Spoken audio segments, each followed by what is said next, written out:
मित्रांनो नमस्कार. आपल्या सर्वांचं पुन्हा एकदा सहर्ष स्वागत आहे कृषी डॉक्टरमध्ये.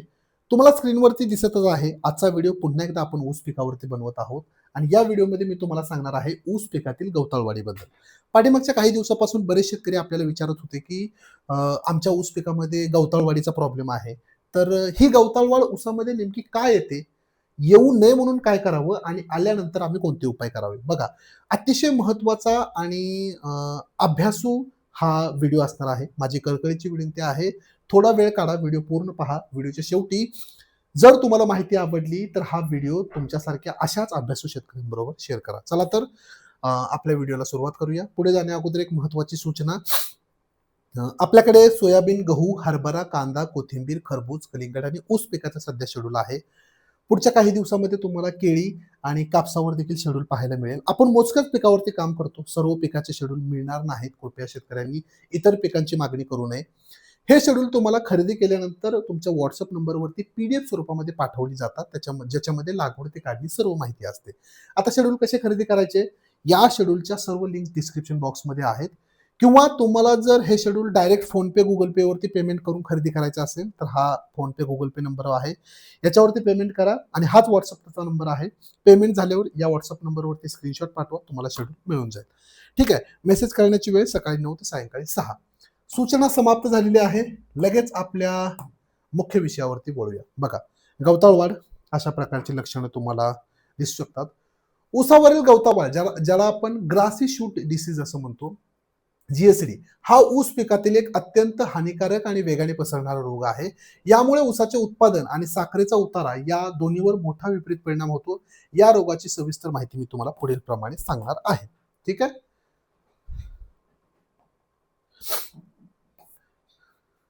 हा रोग कशामुळे होतो? बघा, फक्त रोग समजून घेऊ नका किंवा उपाय समजून घेऊ नका. हा रोग आपल्या शेतामध्ये का येतो हे समजून घ्या.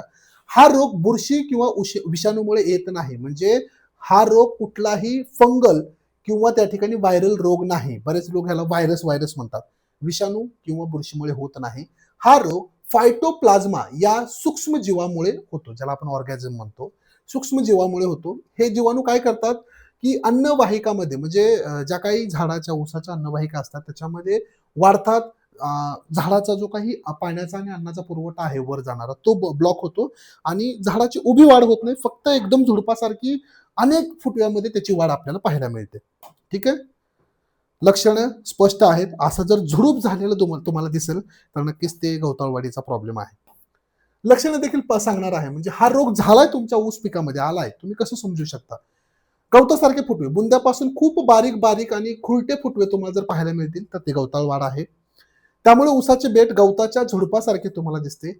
पानाचा रंग उडणे म्हणजे पाने लहान, अरुंद, पांढरट, पिवळसर झालेले दिसत असतील, तर नक्कीच त्या ठिकाणी गवताळ वाढ असू शकते. वाढ खुटणे म्हणजे रोगग्रस्त ऊसाची वाढ थांबते व कांडी नीट तयार होत नाही. बारीक ऊस, कांडी तयार झाली तरी खूप बारीक राहते. डोळे लवकर फुगतात, ज्याला आपण फुटतात देखील म्हणतो.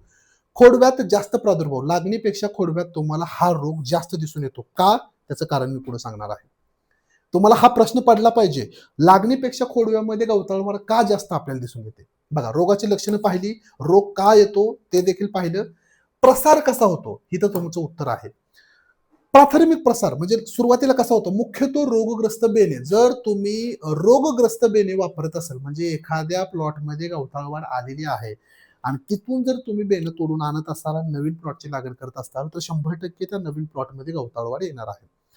दुय्यम प्रसार म्हणजे सेकंडरी स्प्रेड कसा होतो? शेतातील मावा, ठीक आहे, ऍफिड्स आणि जे काही तुडतुडे असतात, लीफ हॉपर्स आपण ज्याला म्हणतो, हे रोगी झुडपावरती बसतात, म्हणजे बेटावरती बसतात. पानामधील रस शोषून घेतात. परिणामी ते सूक्ष्मजीव देखील येतात आणि ज्यावेळेस ते निरोगी बेटावरती जातात, ते त्या ठिकाणी या रोगाची लागण करतात. म्हणजे जे काही रस शोषक किडे आहे, एका रोगी झाडावरून निरोगी झाडावरती हा रोग पसरवत असतात.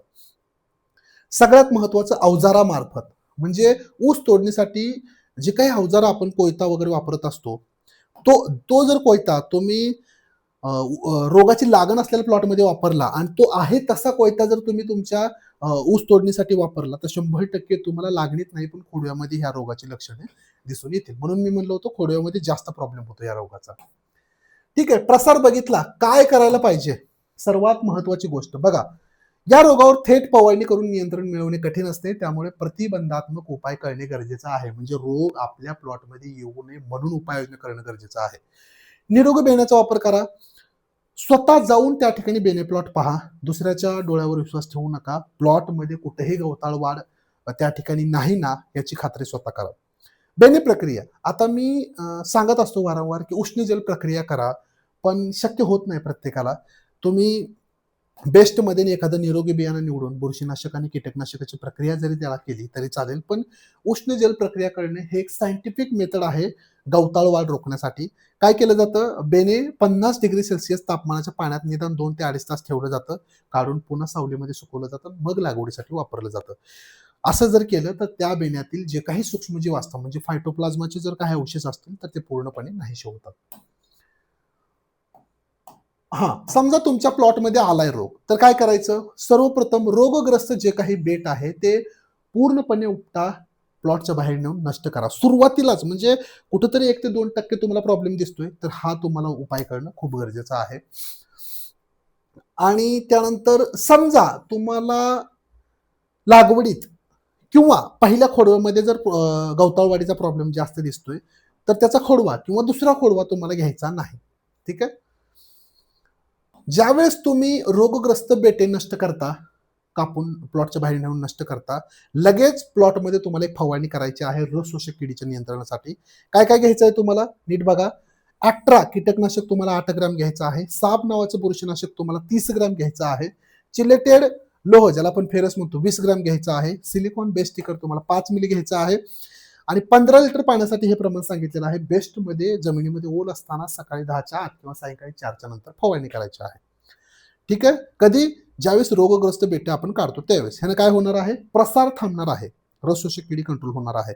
आणि कधीही जी काही कोयती तुम्ही तुमच्या प्लॉटमध्ये वापरताय, मग ती बुडके छाटण्यासाठी असतील, प्लॉट तोडण्यासाठी असतील किंवा इतर कशासाठी तुम्ही जेठा मोडण्यासाठी काय वापरत असाल, सर्व तुम्हाला निर्जंतुकीकरण करून घ्यायचं आहे. म्हणजे उकळत्या पाण्यात टाका किंवा एखादं कुठलंही साबणाच्या पाण्यानं धुवा किंवा निरम्याच्या पाण्यानं धुवा. साधं तुम्ही त्याला निर्जंतुकीकरण करू शकता. जसं आपण कोरोनामध्ये साबणाने हात धुतले तसंच आपल्याला करायचं आहे. ठीक आहे? ठीक आहे. अशा प्रकारे मित्रांनो सोप्या भाषेमध्ये ऊस पिकातील गवताळ वाढ कशी दिसते? गवताळ वाढ म्हणजे काय? त्याची लक्षणे काय आहेत? प्लॉटमध्ये कशी येते आणि येऊ नये म्हणून आणि आल्यानंतर आपण काय करू शकतो? ठीक आहे. माहिती कशी वाटली? कमेंट्स बॉक्समध्ये नक्कीच सांगा. अशाच नवीन व्हिडिओसाठी आमच्या कृषी डॉक्टरला फॉलो करायला विसरू नका. धन्यवाद.